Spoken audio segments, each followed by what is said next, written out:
నువ్వు ఆయన్ని తిట్టుకుంటావా లేదా ఆయన నిన్ను తిట్టుకుంటారో మీరు తిట్టుకోండి. మీ పొలిటికల్ డ్రామాకు ఒక దండం రా బాబు. కానీ మీరు పొలిటికల్ డ్రామాలో ఈ స్టేట్లు మాత్రం మీరు లాగదు చెప్తున్నాను. ఆంధ్రప్రదేశ్ని తక్కువ చేసి మాట్లాడతాం, లేకపోతే ఆంధ్ర పీపుల్ని చిన్న చూపుతో మాట్లాడతాం అస్సలు కరెక్ట్ కాదు. అక్క నీకు చెప్తున్నాను, నువ్వు కొత్తగా పార్టీ పెట్టి కైతక్క నువ్వు ఇంతటి ఇలా మాట్లాడితే నీ పార్టీ అభివృద్ధి నీ చేతులతో నువ్వే ఆపుకున్నట్టు అవుతుంది. ఏమన్నావు నువ్వు?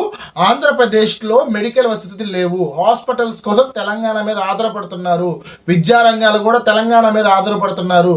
ఎవరు చెప్పారక్క నీకు ఆంధ్రప్రదేశ్లో మెడికల్స్ లేవని చెప్పి? నువ్వేం చూసావు? వచ్చి గుంటూరు మెడికల్ కాలేజ్ చూసావు ఎప్పుడైనా నువ్వు? విశాఖ మెడికల్ కాలేజ్ చూసావా? లేదా Guntur GMC hospital, Visakha hospital చూసావా నువ్వు? అసలు ఇవన్నీ కాదక్క.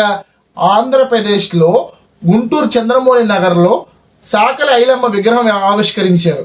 దాని గురించి నీకు తెలుసా? మీ తెలంగాణ వీర పోరాట ఆవిడ్ని మా చంద్రమౌళి నగర్ ఫస్ట్ లైన్లో ఆవిష్కరించుకున్నాం. కాస్తన్న బుద్ధుండాలి. నువ్వు విగ్రహాన్ని తొక్కి ఆంధ్రాకి పార్సల్ చేసి పంపిస్తానని చెప్పాను. ఎవరిది? నందమూరి తారక రామారావు గారిది. ఆయన ఉమ్మడి ఆంధ్రప్రదేశ్ మరియు తెలంగాణకి ముఖ్యమంత్రి పదవి చేశాడు. ఆ ముఖ్యమంత్రి పదవికి కూడా నువ్వు విలువకుండా నువ్వు ఆ పార్సల్ చేసి పంపిస్తానని చెప్పాను. ఇంకొకడైతే తొక్కి హుసేన్ సాగర్లో వేస్తా అంటున్నాడు. నందమూరి తారక రామారావు గారు తెలుగు జాతికి గౌరవం తీసుకొచ్చిన ఆయన్ని అన్నని మాటలు అంటారా? కాస్తన్న బుద్ధి ఉండాలి ఒక్కొక్కరికి. మీరు ప్రాంతీయ అభిమానాన్ని చిచ్చులు పెట్టద్దు దయచేసి. ప్రాంతం విడిపోయాం, మనం అన్నదమ్ములు కలిసి ఉంటున్నాము, అలానే ఉండాలి, అన్న తమ్ముడు లాగా.